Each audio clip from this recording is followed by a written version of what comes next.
Greetings. I wanted to make a quick little video about using major triads to help you get around the fretboard a little bit better.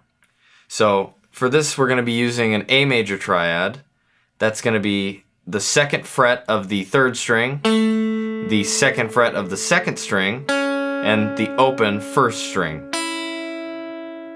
That gives us the notes A, C sharp, and E, which spell an A major triad.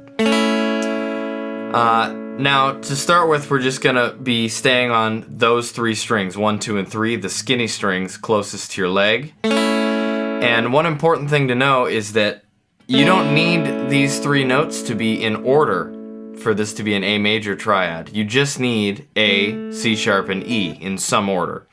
So, I'm going to go ahead and rotate these pitches by putting a C sharp on the 6th fret of the 3rd string at the bottom there.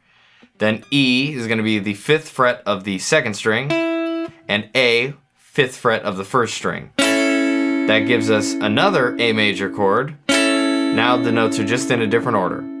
We can do the same thing if now we put the E on the 3rd string, which would be your 9th fret, the A on the 2nd string, your 10th fret, and the C sharp on the 1st string, your 9th fret as well. So now we've got 3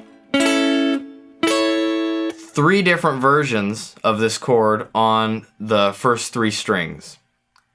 Then we'd want to move that to the next set of strings. So that'd be strings 2, 3, and 4.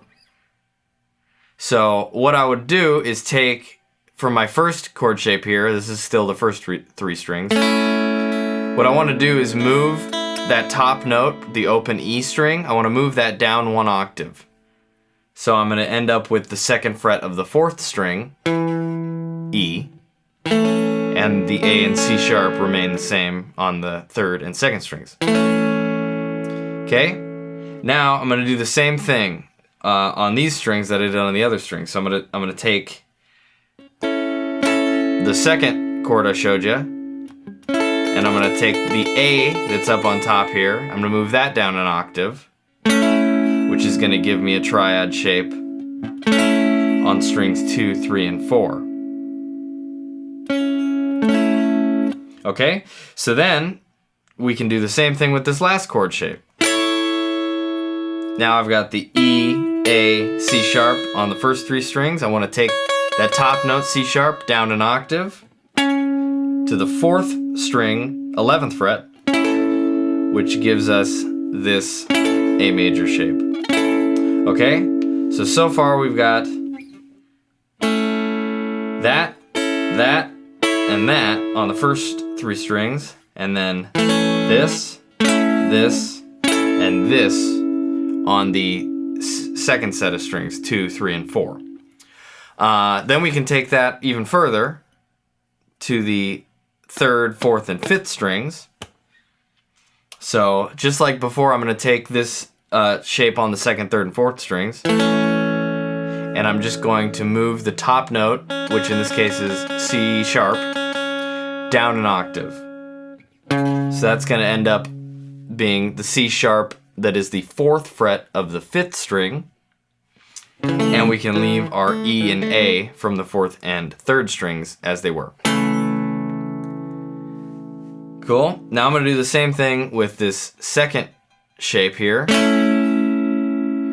So here I've got A, C sharp, and E. I want to take the top note down 1 octave, which would be this E. So now that E is going to be on the 7th fret of the 5th string, and I'll leave the A and the C sharp alone to get this.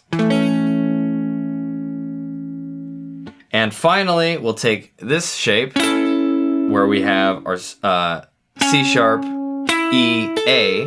We're going to bring that top note A down 1 octave, which is the 12th fret of our 5th string, and leave the other 2 notes, and we end up with this. Okay, so just to recap this string set, that would be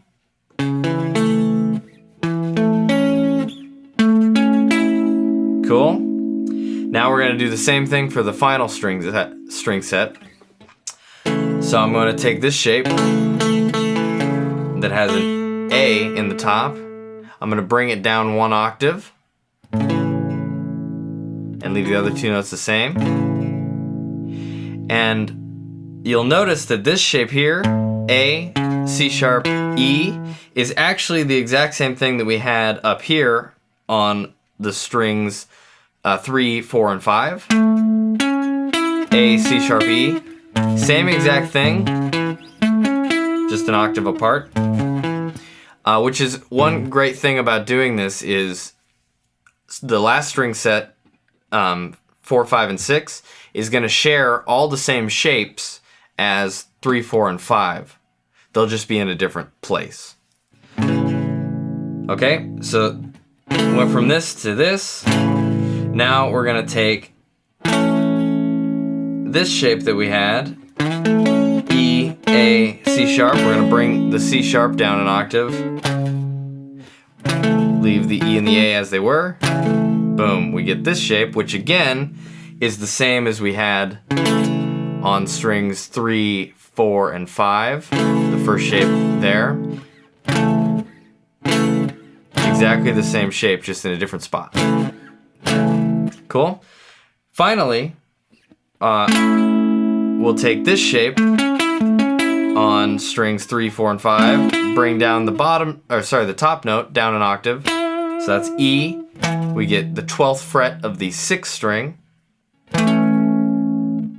which gives us this, which again was the same as we had on the 3, 4, and 5 string set. So you can see that all these shapes are shared between those 2 string sets. So this is really great because now, if you're thinking in terms of sets of strings, which I would highly recommend, if I'm going to play all the A major chords I can, or all 3 that I can, just on the first 3 strings, I've got this one, this one, and this one.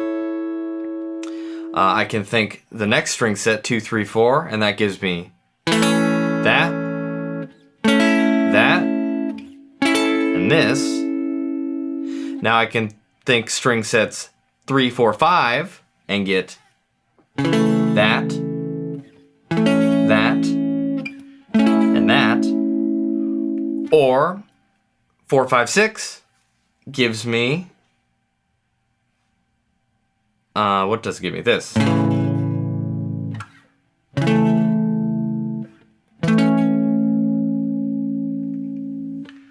So now I've got all of those different chords at my disposal. And I think that is very useful in itself, a great way to start moving down the fretboard. Really quickly you can jump and feel pretty good about what you just did. You're like, wow, I covered some serious ground. But even cooler, I think, is that all of these shapes connect this way. So if I take the first shape that I showed you from each of these string sets, so back to the first 3 strings, that very clearly with the octaves movement connects to this. So this is strings 2, 3, and 4, the 2nd fret of each. Then bring that octave down again, gives me this, and bring top note down again, gives me that. So I have these kind of puzzle pieces that connect together in this way. We can go to the 2nd chord on the first 3 strings, still an A, and this will puzzle piece with the other string sets as well, like this. And the last one, same thing. So that's how you can use triads to start to really get around quickly.